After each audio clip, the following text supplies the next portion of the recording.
در این سفر ما که از کویته از شهر من حرکت میکنیم، تو مسیر خیلی مشکلات برای من است. از جانب وهابیون که مشکل که هست، از خطر ترور، علاوه بر این که دولت هم که همکاری نمیکنه. حسین داداش، مرد و بستن، چند هزار نفر بدون آب و غذا موندن پشت مرد. حاجی صدامو داری؟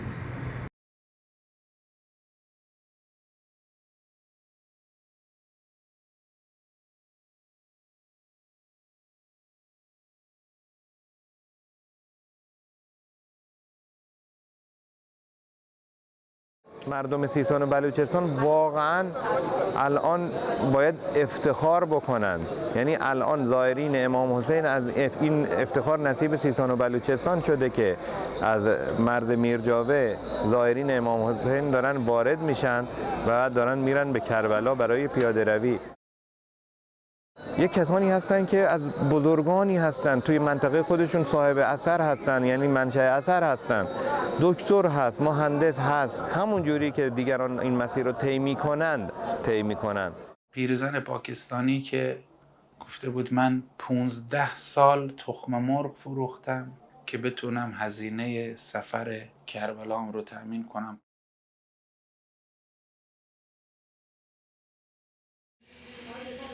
یه سفره است، هر کسی میتونه به اندازه خودش بهره ببره. این بهره برداری هم درجات داره، هر کسی به اندازه معرفت خودش، شیعه، سنی، مسلمان، غیر مسلمان، استفاده کرده. وقتی وارد جمهوری اسلامی میشن، واقعا این یه بطری آب وقتی میدید دستشون، چقدر دعا میکنن، چقدر اینا اصلا فراموش میکنن همه اون چیز رو و احساس میکنن الان واقعا از یک برزخی دارن وارد یک بهشتی میشن.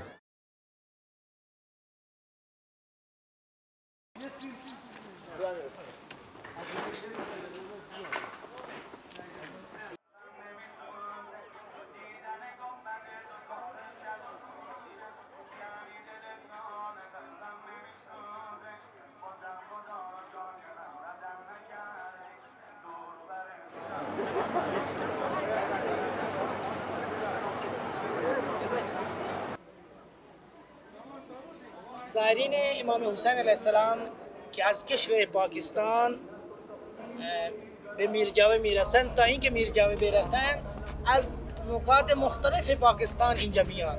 بعضیا 1500 کیلومتر مسافت را طی میکنند، بعضیا 3000 کیلومتر مسافت را طی میکنند، حتی بعضیا 4000 کیلومتر مسافت را طی میکنند که تازه میرسند که میرجاوه مرز بین پاکستان و کشور جمهوری اسلامی ایران.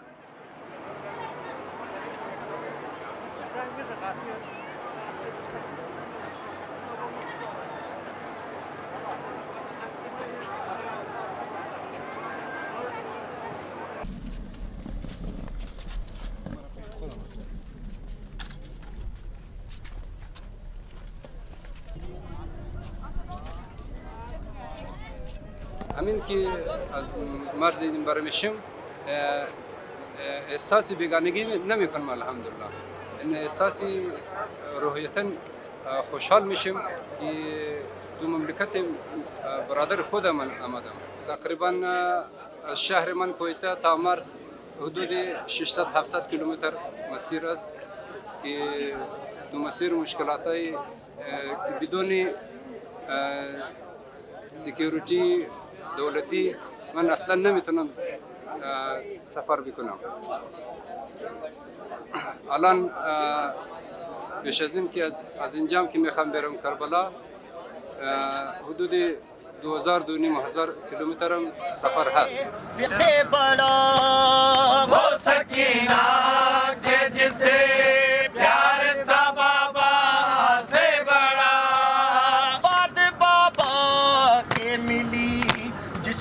तमाचों की सजा दुर जो जालिम ने उतारे, दुर जो जालिम ने उतारे, खून आंखों से बहा मेरा कोई ना रहा। ये ज़ैनब की सदा मेरा कोई ना रहा गूंजती اینها هم که جمع میشن خانم‌ها اشعار راجع به حضرت بیبی زینب سلام الله علیها، اشعار به حضرت سید الشهدا علیه السلام اصلا رایجه در تو شهر ما که خانم‌ها سوا اینا مجلس داره، استثناء از مجلس آقایون. مشترک هم داره که یک جا خانم‌ها میشینن اینا رو مجلس‌ها رو گوش میکنن، یک جا آقایون. بعد اینا خودشون که خانم‌ها برای خانم‌ها صحبت میکنه اصلا اینا جدا مجلس دارن با مو زبان خودش، با مو سبکی که اینا برایشان آسان باشه انجام میدن و مجلسشون هم اینطوریه، عزاداریشون هم اینطوریه، نوحسراییشون اصلا اینا مثل آقایون سینه میزنن، اصلا برنامه برگزار میکنن. اما عشق و علاقه ای که آقایون داره، اما عشق و علاقه بیشتر خواهرها داره به عزاداری حضرت امام حسین علیه السلام.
دستگاهی که الان پشت سر من هست و در حال پخت نان هست قابلیت پخت روزانه 10,000 تا 12,000 نون رو داره به صورت روزانه که البته ما تو این چند روز بسته به تعداد زائری که اومده اینجا پخت رو انجام دادیم، ولی تقریبا بین 5,000 تا 8,000 میانگین روزانه پخت نون رو انجام دادیم و توزیع کردیم.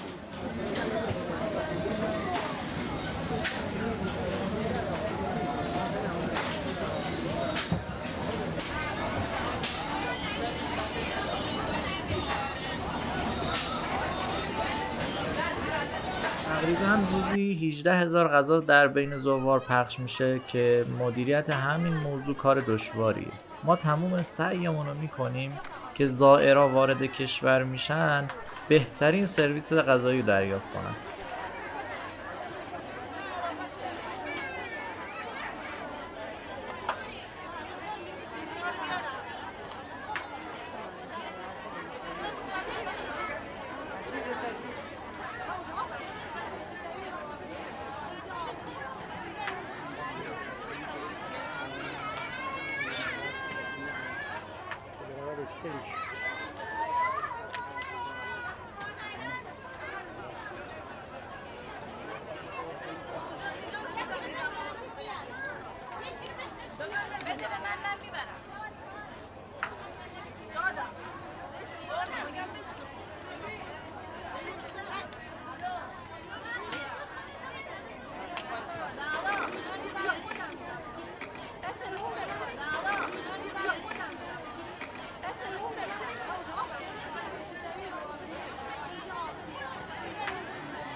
دوستان پاکستانیمون بعد اینکه ویزاشون تایید شد وارد مرز میرجاوی میشن و یه چند ساعت اینجا منتظرن تا کاروانشون کامل رد شه و بعد به سمت زارسر حرکت کنن. ورود زوار تا حدود شب ادامه داره که بعدش حرکت میکنن به سمت زارسر.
الان ساعت 6:30 بعد ظهر. عرضم به حضور شما که لب مرزیم.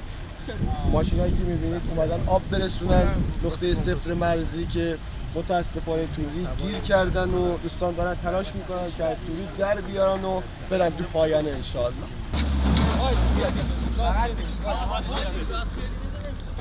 باید هول بدی اول فرد بابا گاز نده زیاد گاز نده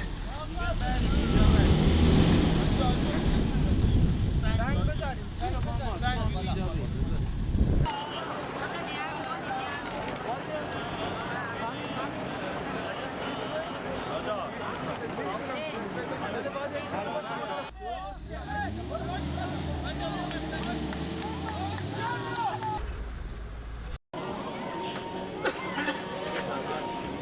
اینجا زارسرای امام رضا خدمتتون عرض کنم که بچه‌ها دارن غذا و پتوها رو بار میزنن که هرچی زودتر برسونن مرز که اونجا کمبود پتو و غذا هستش. بچه‌های هلال احمر هم دست به کار شدن دارن چادر میزنن مرز تا ما برسیم.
از سر قبرم گذری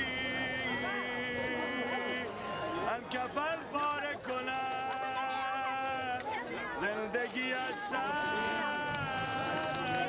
گیرم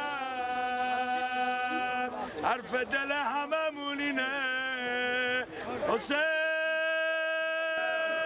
آرام جانم حسین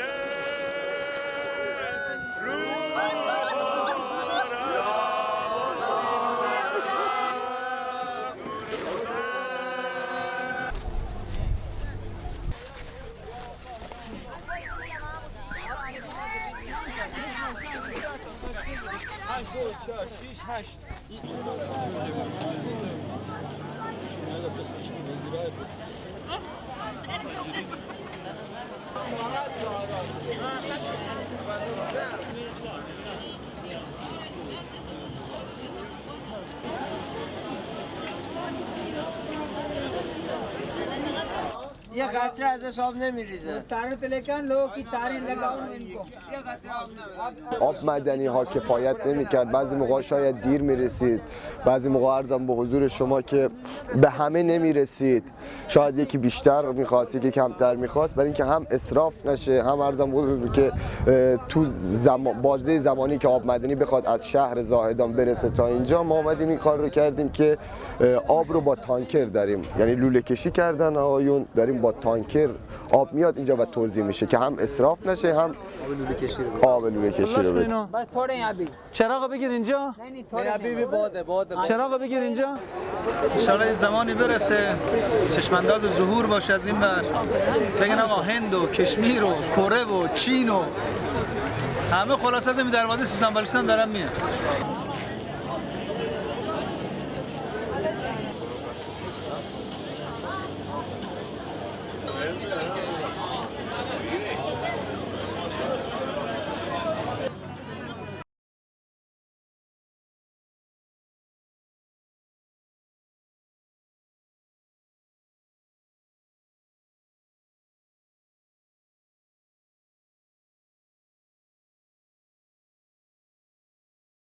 I am extremely honored and grateful for whatever I have witnessed is unprecedented.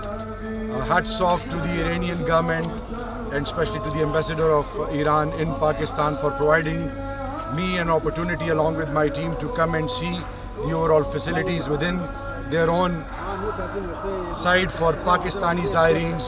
And let me assure our Iranian brothers and sisters that this relation of Pakistan and Iran will prosper, inshallah, inshallah, inshallah, with every passing day. And the sort of spiritual attachment and affiliation as a Muslim we have with Khatimun Nabiyyin Hazrat Muhammad Mustafa sallallahu alaihi wasallam and Ali Muhammad sallallahu alaihi wasallam, and especially Hussein, Hazrat Imam Hussein is an inspiration for every human, and we value it to the core. And let me assure you that no matter what, our ultimate objective is to serve humanity, to support humanity, to protect humanity, and we, the staunch believer of the divine power and the Holy Prophet Khatimun Nabiyyin, this region will prosper, and inshallah, inshallah, with every passing day, we will come up with such approaches where both the countries and this region and the entire globe in a shape of humanity will inshallah benefit. And I'm once again extremely honored, grateful. I'm speechless. It is unprecedented approach initiated by the Iranian government.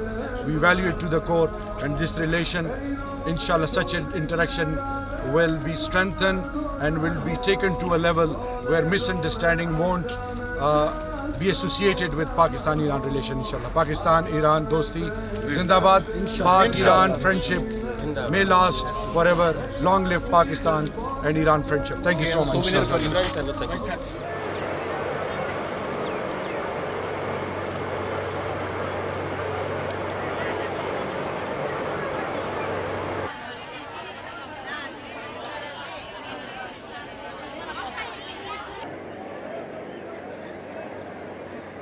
بندگان خدا شب سختی رو گذروندن که خدا رو شکر مرز باز شد، انشاءالله صبحانه‌ای بخورن و حرکت کنن به سمت زائرسرا که همینطوریش هم برای سفر اربعینشون دیر شده.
تو ورودی مرز خیلی یه عزیزان رو اذیت کردن. فکر کنم یه دوربر یه 24 ساعتی فقط پشت مرز الاف بودن. حالا غیر از اون که تو مسیرم خیلی اذیت شدن، برای همین اصلا طبق برنامه‌ای که باید می آمدن نرسیدم و برای همینم الان این موقع شب الان داریم اینا رو آماده میکنیم که انشالله برن به موقع به مراسم 40 برسن.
रोने के लिए आए हैं अली अकबर बाबा के पास आए बाबा मुझे मरने की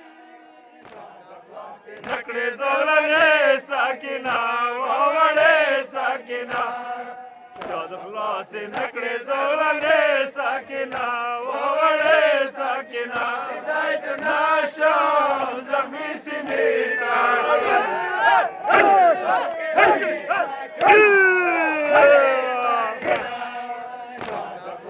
नकड़े ज़ोलने साकिना वावड़े साकिना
कता करना और लाश को बरहना करना और खूनों से पामाल करवाना तुमसे कुछ भी بعيد नहीं।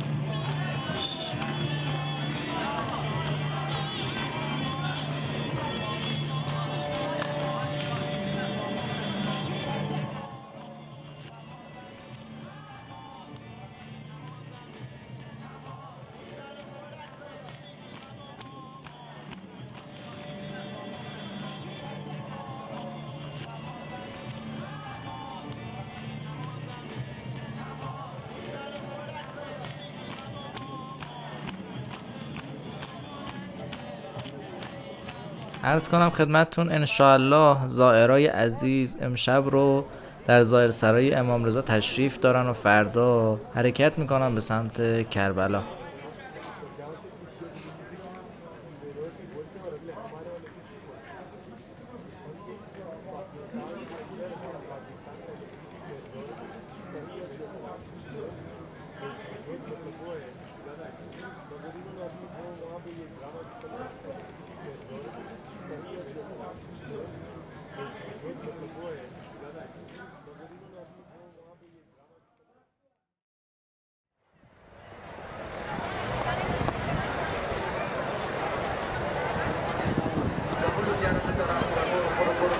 गुनाहों के सूरत मुखवेंदे में दीदी जो अटुलो शर्म हया इज्जत पाता वसतल के तका तकलीफुना ज़ियारतुन नफरे दरगाह के कबूल मंजूर के हवाई जिबरावता के मुश्किलाती हलो गरजौल के युबल बीमार दे जाकिर सरवार खुदाया वस्तार ता बीमारी सोरा दिन को शिफा द खैर ता अता गरजौल के बीमारियों मुसाफिर वो गरजौल के या जब सारा खुल खुल हकरान पर फातिहा अल्लाह ताला और गरजौल।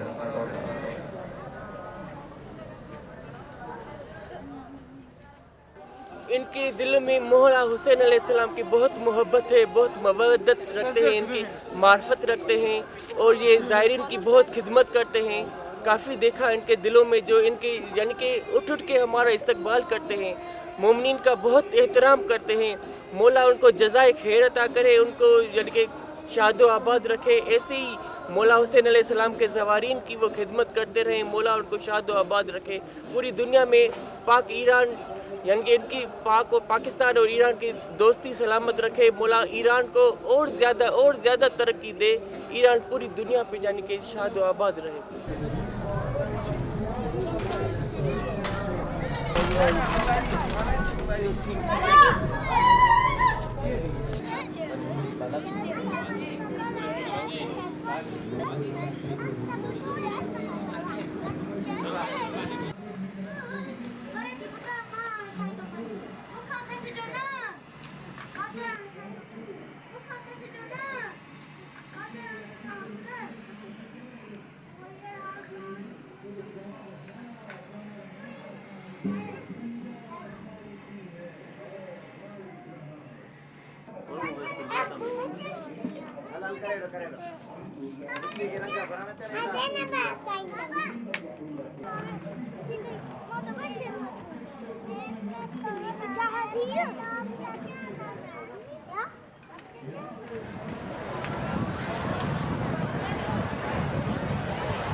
الان ما زاهدان زائرسرای موقوف امام رضا علیه السلام هستیم که زائرین اینجا یک شب توقف میکنن، استراحت میکنن.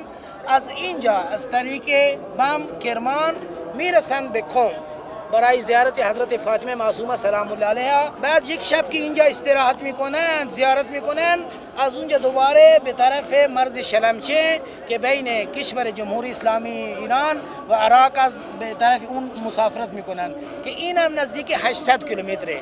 تازه به مرز عراق و جمهوری اسلامی ایران میرسن که از اینجا باز یا به طرف کربلا میروند که اولین زیارت کنند، بعد بروند به نجف که از اونجا پیاده روی شروع کنند.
इधर माशाल्लाह बहुत बहुत बहुत शुक्रिया इनका, इतना ख्याल रखती हैं, इतना सफाई का ख्याल रखती हैं, हमें प्यार देती हैं, मोहब्बत से पेश आती हैं।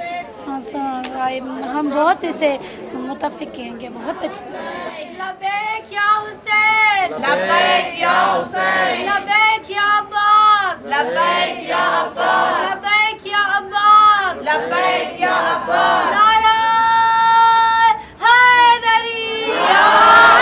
اصلا تو فوج پاکستان یکی از برنامه هاشون بود و الان هم هستن که وقتی میخواد یک کار شروع بکنه با نعره حیدری شروع میکنه. یعنی اینا وقتی میخواد آغاز بکنه تو مجلس ها هم اینطوریه، مجلس های عزاداری در هر مجلس باید اینا نعره حیدری بزنه که تو ماشین هم اینطوریه، هم یک نفر بلند میشه نعره حیدری، همه میگن یا علی، بعد یا علی گفته کارها را آغاز میکنه.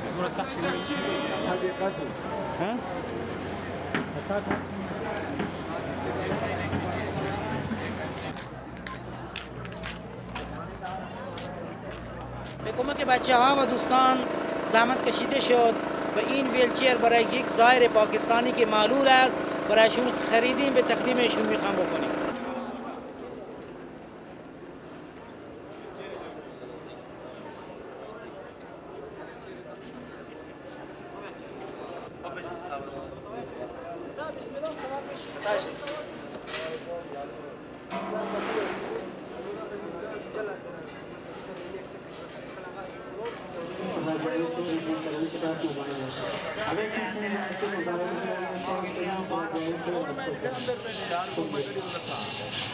حسین آمدیم خدمت کردین، بسیار ممنون. شما عذاب شدین، ببخشین ببخشین. الله خدای قربان شما شم، قربان شما شم، قربانت برم. بسیار زحمت کشیدین، خدا شما زندگی بده مولا. خدمت های من زیاد میکنم. این 4 بار آمدم، 4 بارم این جگه آمدم، خدمت شده، خوردن، هر چیز، سهولت، ماشاءالله. آقای خمینی زنده‌باد، امام رضا زنده‌باد، حسین زنده‌باد، علی زنده‌باد، ماشاءالله. بسیار خوب، بسیار خوب، بسیار. با چشمای دعاگوی ما برای شما دعا میکنیم همیشه برای جوانا زندگی بدی الله. جوانای ما خدا کن، دشمن زرنگون کن، دشمن مثل امام ما، دشمن ابوالفضل عباس، دشمن امام رضای ما سرنگون کنه. مولای ما جوانای ما کامیاب کنه با دعای امام. برای 14 معصوم پاک بر کامیاب کنه. خدا شما زندگی بدیه. ما به شما خوشحالیم. شکر خدایا، شکر.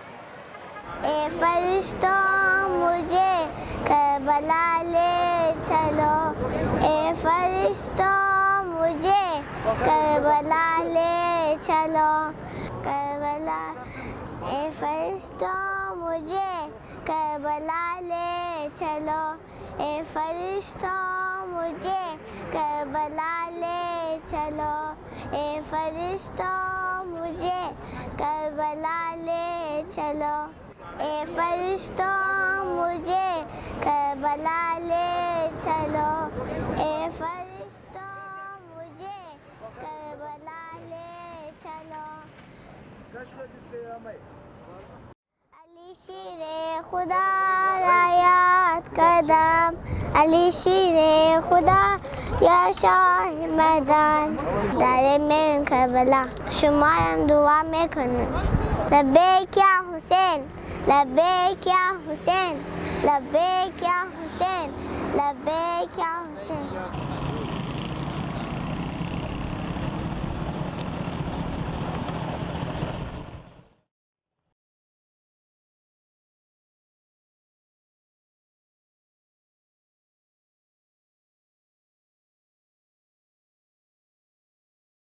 من الان افسوس میخورم که دیگه لحظات آخره که دیگه داره تمام میشه و دیگه بخوایم این موکب جمع کنیم. یعنی تا سال بعد کی زنده کی مرده این موکب درست میشه، ولی ما باشیم نباشیم که بتونیم خدمت کنیم. کاش که هنوز زوار پاکستانی میومد میتونستیم خدمت کنیم. ما اتفاقا همین امروز غروب دیگه ما گفتن که آقا دیگه تمامه، یعنی باورتون میشه ما داخل موکب با بچه نشستیم گریه کردیم. ما تو تقویم زندگیمون حدود 10 سالیه که نوشتیم 40. این چند روز رو نوشتیم 40. اطلاع ساده از این که یه سری شیعیان مظلوم ابا عبدالله دارن وارد مسیر 40 میشن ما رو کشوند اینجا. میبینم وقتی که وارد مرز میشه سجده میکنه شوک میکنه که آقا یه مسیر از 7 خان 6 تا خانشو گذرون وارد اینجا شده، راه لذت میبرم. خدا اینی که دوست داشتم الان کربلا باشم یا اینجا رو دوست داشتم باشم، خدا شاهد. افرادی بودن فلج، یعنی حتی ویلچر هم نداشتن، یه تیکه چرمی به زیر پاشون زده بودن، بعد با دست راه میرفتن. داشتم فکر میکردم که وقتی من مثلا از شهر خودم پا میشم خیلی راحت میرم زیارت ابا عبدالله، بعد تازه سر اطرافیانم هم منت میذارم که رفتم کربلا، یه آدمایی تازه 1700-800 کیلومتر راه و در سختی و خطر طی میکنن میرسن ایران، بعد تازه از ایران دوباره یه 1700-800 کیلومتر دیگه طی میکنن برسن به اونجایی که ما خیلی راحت میرسیم. پیرزن پاکستانی که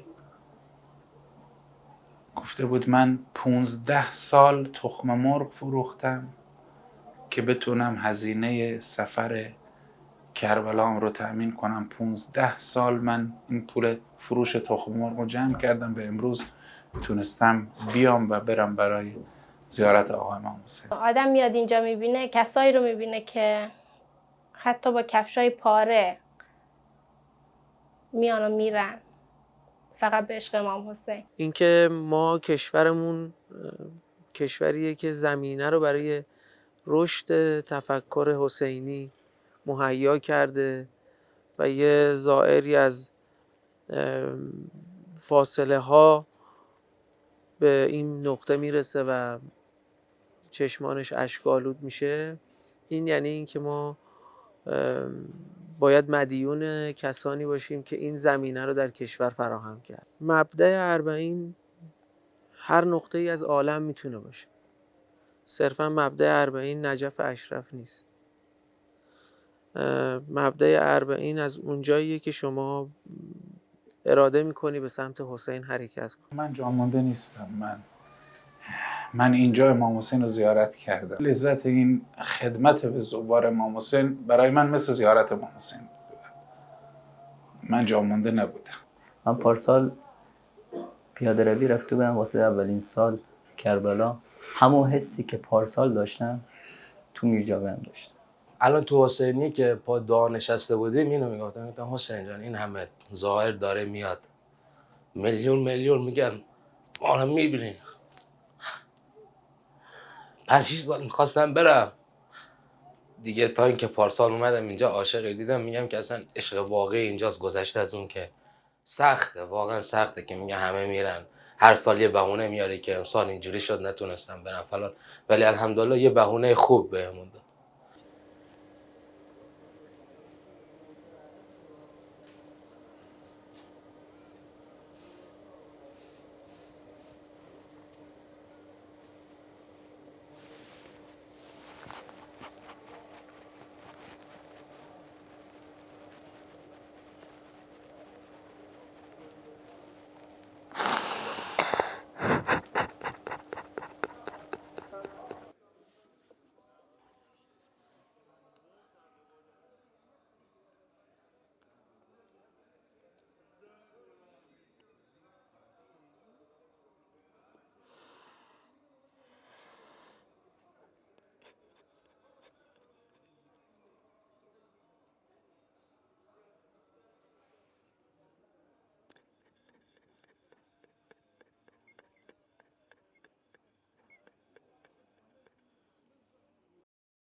माशाल्लाह।